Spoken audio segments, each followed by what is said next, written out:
বিশ্বনবী হজরত মুহাম্মাদের পবিত্র জন্ম দিবস উপলক্ষে মেদিনীপুর শহরের দেওয়ান বাবার চকে এক অনন্য উদ্যোগ গ্রহণ করেন সমাজসেবী নাবেদ আক্তার।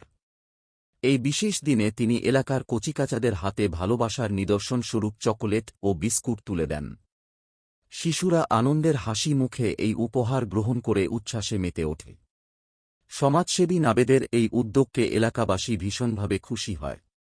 এই ধরনের উদ্যোগ শুধু সমাজে ভ্রাতৃত্ব ও সৌহার্দ্যের বার্তা ছড়িয়ে দেওয়ার পাশাপাশি নতুন প্রজন্মকেও মানবিকতার পথ দেখায়। এই মহতী মুহূর্তকে শিশুদের সঙ্গে ভাগ করে নেওয়ার মধ্যেই রয়েছে সত্যিকারের আনন্দ ও শিক্ষণীয় বার্তা।